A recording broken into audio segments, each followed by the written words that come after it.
What's up, YouTube? Welcome back to CLAO's Network. There have been some new cards revealed for the Japanese Starbirth set, which will equate to our North American Brilliant Stars set in February. Now, these card reveals are important because the set comes out in February, which will mean these cards will be legal for the return of real-life official Pokemon TCG events.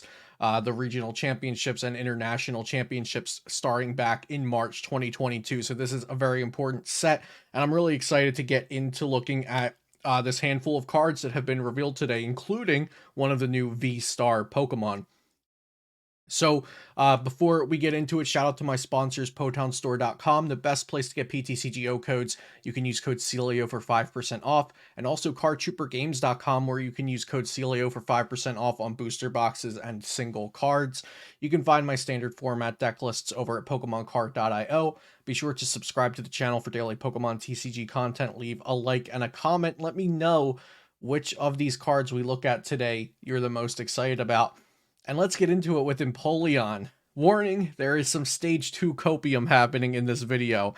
So, this Empoleon has an ability called Emergency Surfacing. Oh, also shout out to Twanley, at Twanley. You can see how it's spelled here on Twitter for always translating these cards lickety split and posting it on Twitter for everybody.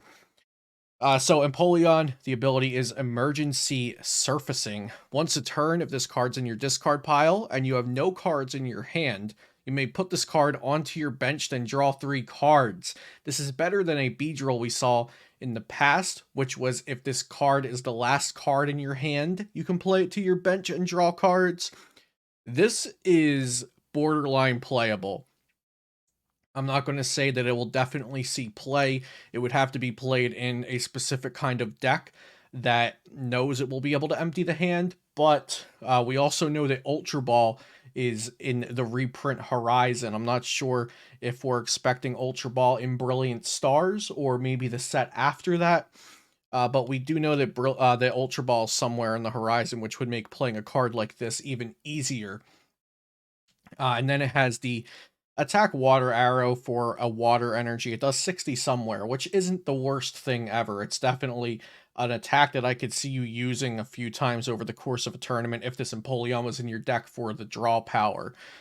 So the Empoleon does 2 things really. If you're playing a deck that needs extra Pokemon on the bench, it can satisfy that by going from discard to bench, and also, of course, drawing you some cards after you have an empty hand. So this Empoleon does have potential for its ability, and I'm a huge fan of them pushing this ability to be stronger than it has been in the past, and trying to push the potential of Stage 2 Pokemon. Next, we have Infernap. We'll look at all of the starters from Sinnoh here today. This Infernap has the Fire Vortex attack for a fire energy. It does 80 damage times. Reveal the top 5 cards of your deck, and this attack does 80 damage for each energy. You discard the energies, and you shuffle the other cards back. So while that's an upgrade to other attacks that we've seen like this in the past, it's on a Stage 2. The Stage 2 has 150 HP. It does only need 1 energy to attack, but you also have to fill your deck full of energy to make this attack do enough damage, and then Burning Kick 160. So I don't think this one's good. So we have Grotel here. Grotel. I've always said Grotel, but it might be Grotel. I don't know. So Grotel has the ability Sunlit Shell. Once during your turn, you could search your deck for a Grass-type Pokemon and put it into your hand. So that's pretty good. And then we have Torterra here. It has the Evo Press attack, Grass Colorless. It does 50 for each of your evolution Pokemon in play. That does count itself. So if you have a full bench of evolution Pokemon and Torterra in the active, that would do 300. Now, we just looked at this Empoleon. This is an evolution Pokemon. Even if it's put straight from discard to bench with no Pokemon under it, that still counts as evolution Pokemon because it says it is a stage 2 evolution on the card. So you could play like an Inteleon Torterra deck, maybe with, or maybe even an Torterra Empoleon deck with cards that discard cards, maybe like Peony, maybe Ultra Ball when it comes out. and then fill up your bench with evolution Pokemon. But the damage cap this has is 300 without modifiers. So without, Vitality Band or any choice band like things that might come out in the future, without quick shootings. And 300 for 2 energy, or let's say 250 for 2 energy if we are missing an evolution Pokemon on our bench, if we need support Pokemon of some kind that are not evolution. I think that's pretty darn decent, especially since it comes with this Grotel that searches for grass Pokemon. Even though it's a pretty plain looking card, not a lot of text going on to attacks that look pretty plain. I think it's better than just bulk. Maybe it'll never amount to anything, but it definitely has the potential to, and we've seen things like this before. Um, I'm remembering a Nidoqueen Meganium deck just a few years back. There was something like this and attacked with like a triple colorless energy, I believe. So this has some sort of potential, and I love Torterra. I played the Torterra Sceptile deck back in the original Diamond and Pearl days 13, 14 years ago. So I'm a big Torterra stan. Next, we have Shaymin V. Revenge Burst. This is the kind of attack that Shaymin EXs and other Shaymins have had in the past.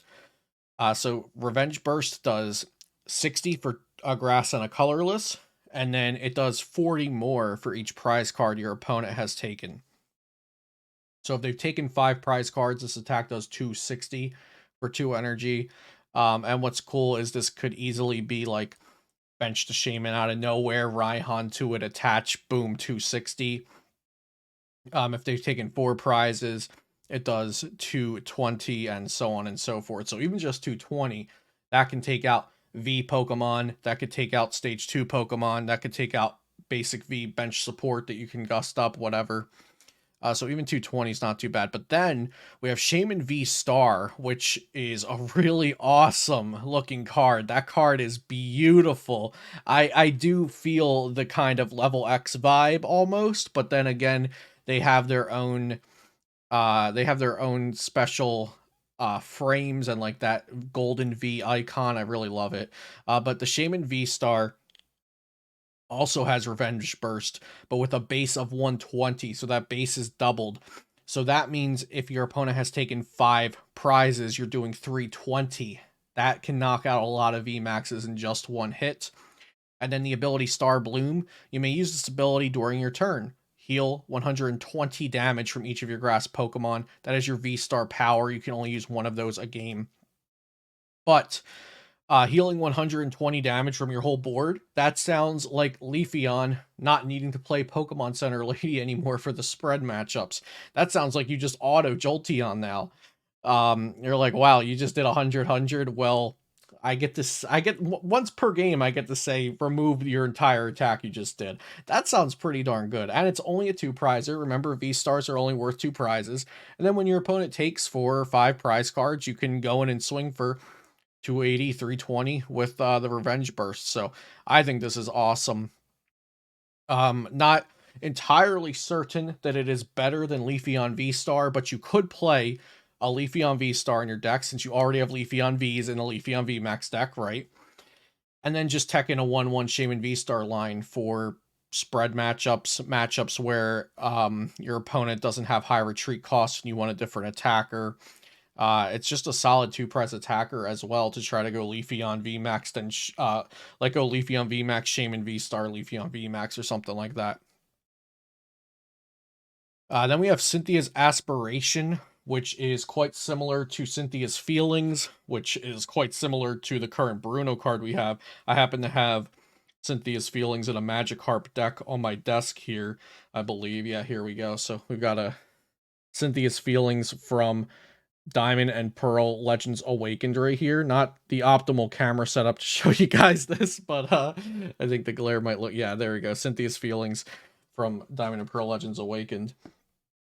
But Cynthia's Aspirations, draw until you have 5 cards in hand. If any of your Pokemon were knocked out last turn, draw until you have 8 cards in hand instead. So really, they should have just made Bruno better, but that's besides the point. This isn't a bad card because draw until you have 5 should get you a couple cards.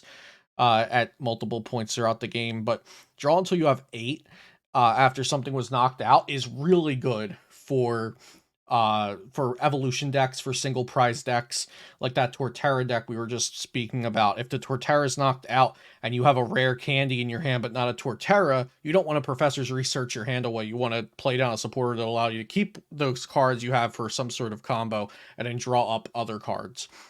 So Cynthia's Aspiration is not amazing, but it is playable. And last, but certainly not least, as Tuan said, we've been waiting for you, oh glorious fish. This Lumineon V is basically Tapu Lele GX. Ability, Luminous Sign. When you play this Pokemon from your hand onto your bench during your turn, you may search your deck for a supporter card and put it into your hand. And Aqua Return for Watercolor Colorless does 120. Shuffle this Pokemon into your deck. So yeah, we've got supporter search in a Pokemon again. So supporters are just a quick ball away now. This leaves room for playing tech supporters now that were a little harder to play in non-Drizzile and Teleon decks.